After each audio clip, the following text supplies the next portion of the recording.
Love triangle का जमाना हुआ पुराना। अब तो पेंटागन का दौर है, यानी 5 लोग एक दूसरे से मोहब्बत कर रहे हैं। मुन्ना भाई जरनाब से मोहब्बत कर रहे हैं, जरनाब फारिस की मंगेतर है और फारिस बुशरा के चक्कर में है। लेकिन ये रहमती भाई की जो एंट्री है इस चक्कर में, इसने इस ड्रामे को मजीद चक्करदार बना दिया है।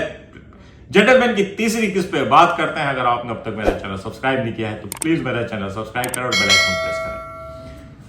जब हुमायूं सईद रहमती भाई के पास गया ये बताने के लिए कि भाई धंधा छोड़ना है और अब कुछ नया काम करना है और अब मुझे प्यार हो गया है, और उस वक्त रहमती भाई जिस तरह से टीवी देख रहे थे, जरनाब को जिस तरह से देख रहे थे, उससे अंदाजा हो रहा था कि रहमती भाई के दिमाग में क्या चल रहा है। वो क्योंकि ये ड्रामा जो है इंडियन फिल्मों से बहुत ज्यादा इंस्पायर है, बंबई की लैंग्वेज है। मुझे तो डर है ये लोग किसी दिन ड्रामे में पिया हाजी अली की दरगाह के ऊपर चादर वादर चढ़ाने ना चले जाए, क्योंकि इंडिया की बंबई की फिल्मों में जब गुंडे होते हैं तो वो पिया हाजी अली की दरगाह पे जरूर जाते हैं। खैर, तो रहमती भाई ने हुमायूं सईद को बता दिया है कि जरनाब उसकी भाभी है और अब हुमायूं सईद एक ट्वाइलाइट पे है।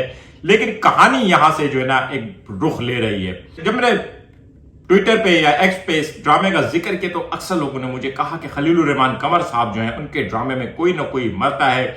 अब इसमें किसने मरना है? हुमायूं सईद को एक दफा फिर मारा जाएगा या हुमायूं सईद रहमती भाई को मारेगा? और ये बात याद रखिएगा, फारिस जो असिस्टेंट कमिश्नर है और नई एंट्री सुहाय अली अबड़ो जो बुशरा का कैरेक्टर कर रही है, और वो और फारिस एक दूसरे के चक्कर में है। और जाहिर है कमिश्नर बहुत पावरफुल होता है।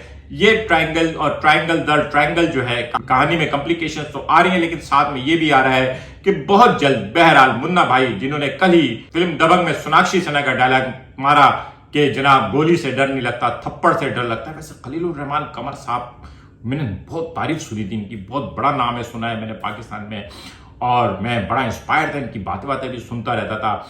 लेकिन जिस तरह से इस ड्रामे में इनके कलम से बहुत सारी चीजें इंडियन फिल्मों के कंटेंट निकल रहे हैं, उसने मुझे हैरत में भी डाल दिया है। कल हुमायूं सईद का यमुना जैदी के रक्षे को टक्कर मारना और उसके बाद फिर ये डायरेक्ट के गोली से डर नहीं लगता साहब, थप्पड़ से डर लगता है। मेरे ख्याल में वो सीन भी थोड़ा कुछ ओवर एक्स्ट्रा था, क्योंकि जिस तरह से लोग आपस में टकरा रहे हैं, इधर से निकले उधर टकरा गए, उधर से निकले उधर टकरा गए।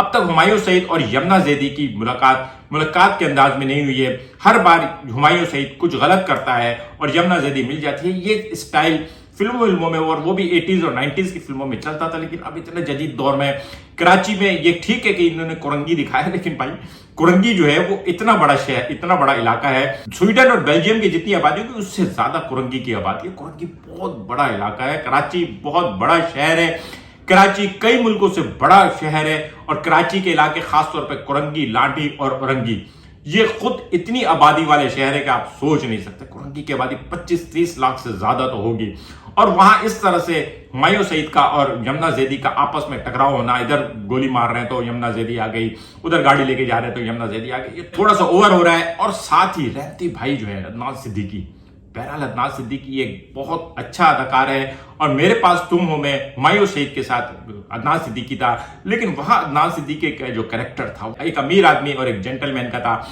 जबकि इसमें वो भाई के रूप में वो मेरे ख्याल में अब तक वो काम कर नहीं सके। इससे पहले मैंने एक वेब सीरीज देखी थी शमून अब्बासी साहब की, वो एक्स्ट्रा ओवर एक्टिंग कर रहे थे, और इसमें मेरे ख्याल में अदनान सिद्दीकी भाई जो है वो अंडर एक्टिंग कर रहे हैं। वो इससे ज्यादा बेहतर कर सकते हैं। आने वाली किस्तों में हम देखते हैं कि अदनान सिद्दीकी साहब का रोल जो है वो क्या आता है, क्योंकि कहानी में अब ये तो साफ हो गया है कि मुन्ना जो है वो रहमती भाई के सामने खड़ा होगा, और ये दोनों और वो जो पुराने जमाने में बुजुर्गों की एक कहावत की सूत न कपाल जुलाई से लट्ठम लट्ठा, तो जरनाब को पता भी नहीं है कि इलाके के दो सबसे बड़े बदमाश नंबर 1 और नंबर 2 आपस में उसके लिए एक दूसरे के आमने सामने आ रहे हैं।